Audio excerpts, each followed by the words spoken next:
So we're live. Hi. The very first edition of Wise Wednesdays on AcuLife. Welcome.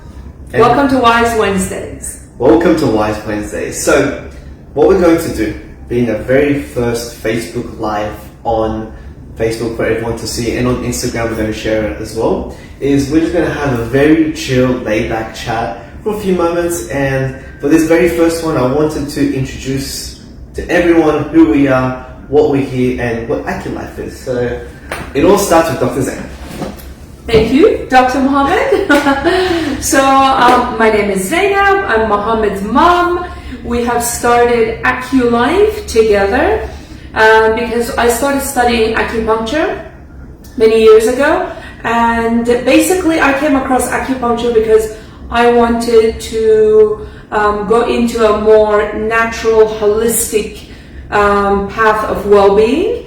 And at the time when I was working with the health service, I realized that this is something new I want to try. And so when I went in for my first acupuncture appointment, I was really excited. I wanted to know more. And me being me, I was asking questions. Like, when the acupuncturist was putting in all different points, I was like, oh, so what does that do? What's the purpose of this? How can I do this? Or what does this mean? So I was asking a lot of questions, and I realized that after about a month of consecutive acupuncture treatments, I started to feel really good. And so I was like, maybe this is something I would be interested in long term. So yeah, that's what happened. I started going for regular acupuncture treatments, and I remember the professor who was there at the time, she started to encourage me. She was like, you're really good at this. You seem to understand the concept, the theories, and you're grasping it well. You're making lifestyle changes. So she was actually a very strong driving force for me to go back to university and study acupuncture. And that's how I got into my acupuncture life. And would you like to explain how you got into acupuncture? So this is very cool that you're sharing this, because this happened in around 2015, was it, or 14? 2015 or 14 that you gave your first treatments? Yeah. 15. It was, so about, around nearly a decade ago. And I was finishing high school. And I knew from the very beginning, from when I was born, from the very beginning, that I was going to be in health, fitness, sport, medicine, that nature. From the minute he was born, he made a declaration, I want to be in the healthcare industry. My first words were not Google back on my first was, live the AcuLife! So from a very young age, I knew I was going to be in health and fitness, and I do attribute that to my parents, to my mom. I'm not just saying that because she's here, but I'm very fortunate because my mom, firstly, my dad put me in a soccer team. I was 3 years old when I started soccer, and my mum was the one taking me to the soccer games. And every single week, I was, since a young age, interested in fitness, in health, in sport. I would act like Benji Marshall, who was my favorite athlete of all time. And so I'm like, I wanted to be in that field from the very beginning. When I was in year 11, year 12, and that's when you start to think about career paths and everything, I really didn't want to do medicine for the reason that I'm like, it's going to take 7-8 years for me to become a doctor. Like, that's going to be such a long time. One of my friends introduced the concept of being a paramedic, and they're like, hey, I'm studying paramedicine. Why don't you study paramedicine as well? You can be a doctor on the go, and you can start treating people on the way. And I'm like, that sounds so cool. In like 3 years, I can start treating patients or start treating people. So at the same time, mum was interested in wanting to do acupuncture, which for me, I was like, realistically, I was like, that's a bit of a hippie course, don't you think? And I'm like, I remember that. That's exactly what I said. According to Dr. Mohammed, acupuncture was a hippie course. And would you know that a few years later, my name would be there, Mohammed Qais Hassan, Bachelor of Traditional Chinese Medicine. So the reason how that happened was, I went to university studying paramedicine, mum went into university studying Chinese medicine. We had half of our units the same, the other half was our own units. And so my very first day at paramedicine, I walked into the lecture room and I had the biggest head. I was this young 17-year-old guy at university walking around like he's a hotshot. I'm like, I'm at university, I'm going to be a paramedic, I'm going to save lives.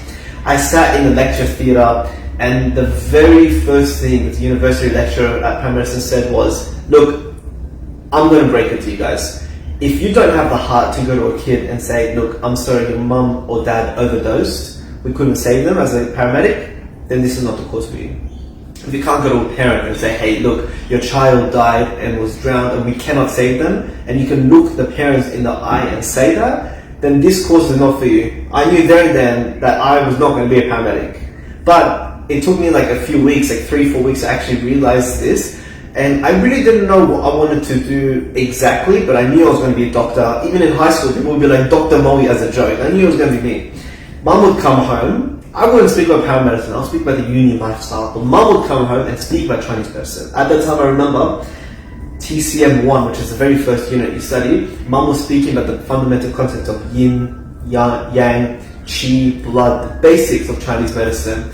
And how we can incorporate that into our lives. 100%. Because being a mom and having children, I wanted to, everything I was learning was so fascinating and so important from a foundational level that I was like, guys, we need to incorporate this into our life. Because Western medicine, as great as it is, does not teach us these things. And therefore, learning this stuff, I guess I knew it even within our Islamic medicine. There were concepts that I was very familiar with, however, not practiced as much. So this was like a breath of fresh air for me. I would come home, hey, we need to do this, we need to try this, have we thought about this? That was the year we started wearing socks like religiously, because in Chinese medicine you have to keep your feet warm. Your feet are closest to the earth, and you know that feeling of getting out of the shower, your feet is wet and cold, and you go step on cold tiles. That's how you get sick. And so we were incorporating basic stuff like that into our lives. And I was like, you know what? When I finish paramedicine, I'm going to study Chinese medicine. And I realized, wait, the reason why I didn't study medicine was because I didn't want to wait. So I'm like, I go to my mom one night, and we always speak about this night. That is when I made the best decision in my life.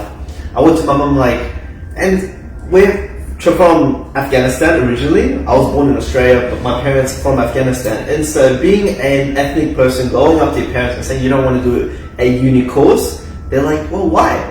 And in my I was like, why? Why? Why? What do you want to do? Why do you want to quit paramedicine? You want to leave university? I'm like, actually, believe it or not, I don't want to leave university. My mom was puzzled. She was like, what?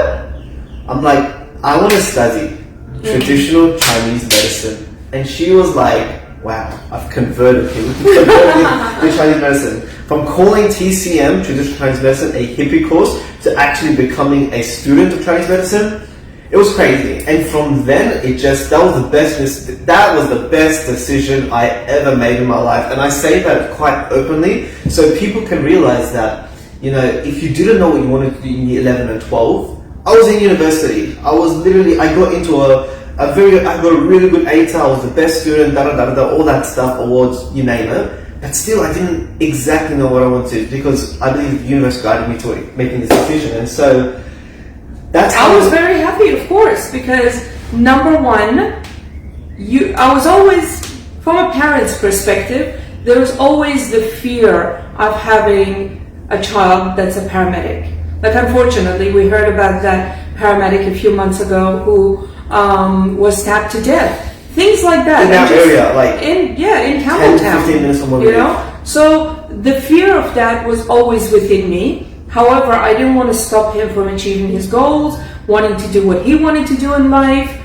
But I'm really glad that upon reflection and discussions and just looking at the whole side of, like, at the whole holistic side of things, he understood that, well, this is the path I like. And I was like, great, this is it. We're going to go ahead and do this, you know. And I was hoping he would do my assignments, but it didn't work out like that. Sure. I had to do my own things. Luckily we're on camera and not exposing that. Except for referencing. Actually, that he did for me, and I'm proud to say it. That was the best thing, because to be honest, there were some times when it came to studying, and I was like, Mom, I cannot be bothered to answer this question. Can you answer it in different wording? And like, I mean, it does help to have a family, and who other than your mom would you want? And I'm very fortunate that we were able to do TCM together. Our patient just came. So, I really don't want to end this discussion right here, but I'm going to say this. We're going to have to. I'm going to say this to everyone. It doesn't matter how old you are. If you want to go back into university, if you want to start a business, if you want to do what you want to like, do it. Yeah. We literally made an Instagram video before about giving up, and the whole purpose was, don't say the words give up, rather use the terms give in. Because sometimes you want to give up and be like, oh, I want to give up. Nothing's working for me. I cannot earn money. My family, my relatives, my marriage, my health. I want to give up. Sometimes if you want something, it's not, for example, if you want to buy a house, you're going to have to work towards it. It's not going to be like, oh, I want to buy a house, boom, it's right there. You're going to have to work. So delayed gratification is important. So in order for you to do that, you need to give in to the process. You need to give in to the rule of the universe. Sometimes the universe doesn't want it to happen for you. But if you're alive, if you're breathing, if you're mentally ready and you want to do something in life, go ahead with it. That's how we were able to, thank God, establish the AcuLife business. And yes, and always have gratitude. Gratitude for what you have. Be thankful. Always be in touch with God, a higher being, the universe. Our patient is here. We gotta run. It was lovely talking to you. And on that note, we hope you enjoyed the very first episodes of Wise Wednesday. Talk to you later. Bye. Live the AcuLife.